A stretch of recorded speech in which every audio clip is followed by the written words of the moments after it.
আসসালামু আলাইকুম প্রিয় দর্শক, আশা করছি দূরে এবং কাছে, দেশে এবং দেশের বাইরে থেকে যে যেখান থেকে আমার ভিডিওটি দেখতেন সবাই ভালো আছেন। আমার অনেক আপুরা আছেন যারা আমার ক্লিনিংয়ের ভিডিওগুলো কিন্তু খুবই পছন্দ করেন। তাদের জন্য আজকে একটা ভিডিও নিয়ে এসেছি, যেটা হচ্ছে বাথরুমের বেসিন ক্লিন করা। এই বেসিনটা অনেক সময় আমরা লং টাইম ক্লিন না করার জন্য এমন দাগ পড়ে, এই দাগগুলো উঠানো অনেক কঠিন হয়ে যায়। তো আমার এই বেসিনটা কিন্তু বেশ ময়লা হয়ে গিয়েছে, দেখুন অনেকটা অনেকটা ময়লা হয়ে গিয়েছে। তো শুধুমাত্র একটি উপকরণ দিয়ে, কোনো রকম সাবান ছাড়া, কোনো রকম কোনো পাউডার ছাড়া, মানে ডিটারজেন্ট ছাড়া আজকে এটা আমি ক্লিন করে দেখাবো শুধুমাত্র একটি উপকরণ দিয়ে। এই উপকরণটি যদি আপনার ঘরে থাকে, এই উপকরণটি দিয়ে শুধু এই জিনিসটা না, অনেক কিছু আপনি ক্লিন করতে পারবেন। তো এই বেসিনটা কিন্তু একদম ডিপলি ময়লা, এটা এখন শুকিয়ে আছে। ফার্স্টে কী করব, এটাকে মধ্যে একটু পানি দিয়ে ভালো করে বেসিনটাকে ভিজিয়ে নিব। শুধু বেসিন না, এই যে কলগুলো, যে বেসিনের যে কলগুলো, এই কলগুলো কীভাবে ক্লিন করলে একদম নতুন মতো হয়ে যাবে সেটাও আজকে আমি দেখাবো। তো দেখুন, এটা কিন্তু বেশ নোংরা হয়ে গিয়েছে। স্ক্রিনে কতটুকু দেখা যাচ্ছে ভালোভাবে তা বুঝতে পারছি না। তো এখানে আমি পানি দিয়ে ভালো করে ভিজিয়ে নিয়েছি। এখন আমি দিয়ে দিব একটা পাউডার। এই পাউডারটা ভিডিওর কোনো একটা অংশে আমি দেখিয়ে দিব। এই পাউডারটা সম্পর্কে হয়তো অনেকেরই জানা, আবার অনেকেরই অজানা, তবে আমার যতটুকু বিশ্বাস ম্যাক্সিমাম মানুষেরই কিন্তু অজানা। কোনো রকম সাবান ছাড়া, সাবান দিয়ে ক্লিন করলে কিন্তু অতটা ক্লিন হয় না, দেখবেন আপনারা একটু ভালো করে খেয়াল করলে বুঝতে পারবেন। সাবান দিয়ে ক্লিন করলে এই বেসিনটা কিন্তু খুব একটা ভালোভাবে ক্লিন হয় না, মানে ডিপলি ক্লিন হবে না।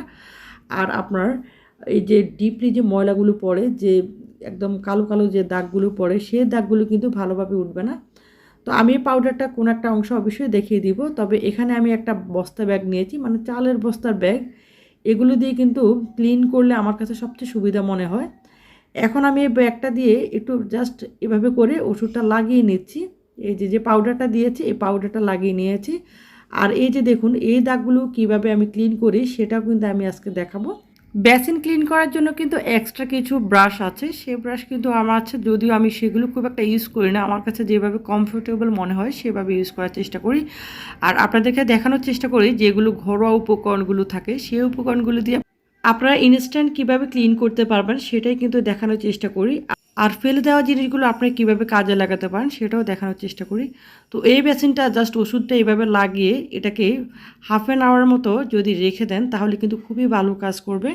এখন এখানে আমি নিয়েছি একটা ব্রাশ। এই ব্রাশটা দিয়ে আমি যতটুকু সম্ভব এটাকে ভালো করে মেজে নিব। যদিও কিন্তু বেসিনে যে কলে যে চিপাগুলো থাকে, এগুলো কিন্তু খুব একটা ভালোভাবে ব্রাশ দিয়ে কিন্তু মাজা যায় না।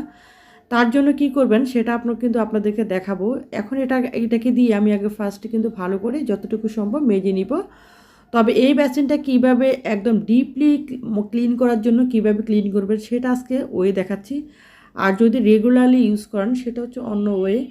তবে সাবান দিয়ে ইউজ করলে কিন্তু বেসিন ক্লিন হয়, কিন্তু ওরকম কিন্তু ক্লিন হয় না, কারণ বেসিনের মধ্যে যে দাগগুলো থাকে, লাল লাল যে দাগগুলো পড়ে, যে পানির একটা দাগ পড়ে, সেই দাগগুলো কিন্তু রয়ে যায়। এর জন্য কিন্তু এই পাউডারটা দিয়ে সবচেয়ে বেশি ভালোভাবে ক্লিন হয়। এই পাউডারটা যদি আপনারা ইউজ করতে পারেন তাহলে বুঝতে পারবেন। আরেকটা জিনিস বলছি, আমি যেহেতু এখানে বেসিনটা ক্লিন করছি, আমার হাত কিন্তু লাগছে না। এই যে ব্রাশের উপর দিয়ে আমি কিন্তু এভাবে করে করে নিচ্ছি। আর বস্তার উপরে ধরেই কিন্তু আমি ওষুধটা লাগিয়ে নিয়েছি। আমার হাতটা কিন্তু খুব একটা লাগেনি।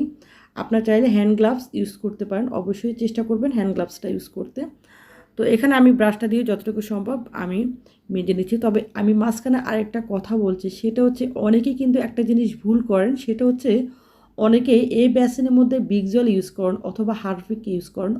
ভুলেও এই জিনিসগুলো কিন্তু বেসিনের মধ্যে ইউজ করবেন না। আর কেনই বা ইউজ করবেন না সেটাও বলছি, কারণ এই বেসিনের মধ্যে কিন্তু এই যে বেসিনটা কিন্তু ক্লিন করা যায় এগুলো দিয়ে, কিন্তু এই যে বেসিনের মধ্যে যে কল থাকে, প্লাস এই যে মাঝখানে যে পানি যে যায় সেই অংশটা, এটা কিন্তু স্টিলের। এই স্টিলের মধ্যে যদি আপনার বিগজল বা হারপিক লাগে, তাহলে কিন্তু স্টিলগুলো একদম নষ্ট হয়ে যাবে, আর এই স্টিলগুলো কিন্তু একদম ঝং পড়ে যাবে। তারপরে এখানে আমি দেখুন একটা নিয়ে নিচ্ছি ব্রাশ, দাঁত মাজার ব্রাশ, যেগুলো পুরাতন ব্রাশ সেগুলোকে কিন্তু আপনারা এভাবে কাজে লাগাতে পারেন। আর এই দাঁত মাজার ব্রাশটাকে কিন্তু অনেক ধরনের কাজ লাগানো যায়, সেটাও নিয়ে কিন্তু আমি একটা ভিডিও নিয়ে আসবো ইনশাল্লাহ। আপনারা দেখলে কিন্তু অনেকটা উপকৃত হবেন।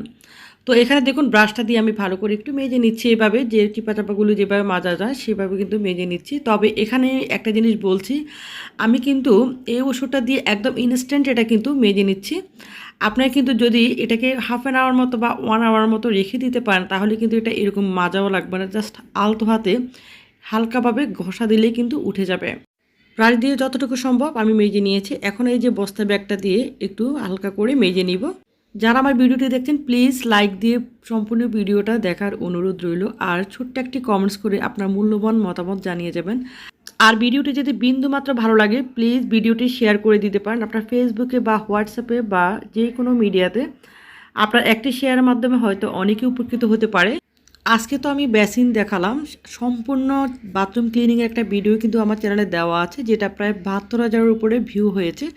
আপনারা কিন্তু চাইলে ঘুরে আসতে পারেন। আশা করছি ভিডিওটি থেকে আপনারা একটু হলেও কনসেপ্ট পাবেন আর একটু হলেও উপকৃত হতে পারেন। যারা নতুন গৃহিণীরা আছেন তাদের জন্য কাজে লাগবে, আর পুরাতন গৃহিণীরা আছেন তাদের জন্য কাজে লাগবে, কারণ অনেক রকমের ইনফরমেশন কিন্তু আমাদের অজানা থাকে। এখন এই বেসিনটা কিন্তু আমি ভালো করে মেজে নিয়েছি। এখন এটাকে আমি ভালো করে পানি দিয়ে ভালো করে ধুয়ে নিচ্ছি। এখানে দেখুন আমার এই বেসিনটার মধ্যে দেখুন অনেকটা পানি জমে গেছে। অনেকেরই কিন্তু এরকম বেসিনের মধ্যে পানি জমে। এই পানিটা জমানোটা কিভাবে বন্ধ করা যায়, কিভাবে এটা পানিটা জমবে না, তার একটা ভিডিও কোনো একদিন ইনশাল্লাহ আমি নিয়ে আসবো। তো বেসিনের মধ্যে দেখুন ওই কর্নারে সামান্য সামান্য একটু দাগ যেটা রয়ে গেছে, আমি যেহেতু ইনস্ট্যান্ট এটা মেজে নিয়েছি, আমি যদি ওষুধটা রেখে দিতাম হাফ অ্যান আওয়ার মতো যদি রেখে দিতাম তাহলে কিন্তু এই দাগটাও থাকতো না। এখন এই বেসিনটাকে ভালো করে পানি দিয়ে ক্লিন করে নিচ্ছি। ক্লিন করে তারপর একটা শুকনো কাপড় দিয়ে ভালো করে মুছে নিলে কিন্তু ব্যাস একদম হয়ে যাবে নতুনের মতো। তবে একটা টিপস দিচ্ছি, সেটা হচ্ছে বাথরুমে কিন্তু একটা একদম শুকনো কাপড় রাখবেন, রেখে তারপর এগুলোকে ডেইলি একবার করে শুকনো কাপড় দিয়ে মুছে নেবেন। তাহলে দেখবেন পানির যে দাগটা সেই দাগটা কিন্তু আর এই বেসিনের মধ্যে পড়বে না। শুধু বেসিন না, পুরো বাথরুমে এরকম যদি ডেইলি একবার করে শুকনো কাপড় দিয়ে মুছে নেন তাহলে কিন্তু এটা কিন্তু বাথরুমে কখনোই পানির দাগটা পড়বে না। এখন আমি দেখিয়ে দিচ্ছি যে পাউডারটা আমি বেসিনের মধ্যে ইউজ করেছি এটা হচ্ছে বাথরুম ক্লিনিং পাউডার, যেটা হচ্ছে এই যে বেসিনগুলো ইউজ করতে পারবেন, কমোডগুলো ইউজ করতে পারবেন, তারপর যে টাইলসগুলো থাকে সেগুলো ইউজ করতে পারবেন। এটা কিন্তু এই যে কলের মধ্যে লাগলে কোনো রকম কোনো কলটা কিন্তু কোনো ঝং পড়বে না বা কোনো রকম নষ্ট হবে না, বরঞ্চ এই স্টিলের কলগুলো একদম নতুনের মতো হয়ে যাবে। ভিডিওটি যদি প্লিজ এতটুকু ভালো লাগে আপনি অবশ্যই একটি শেয়ার দিতে ভুলবেন না। আর যদি এই টিপসগুলো আপনাদের কাছে বিন্দুমাত্র ভালো লাগে আর নতুন নতুন টিপস পেতে প্লিজ আমার চ্যানেলটি সাবস্ক্রাইব করে পাশে থাকবেন, নোটিফিকেশন বেল আইকনটি অল করে দেবেন। আসসালামু আলাইকুম।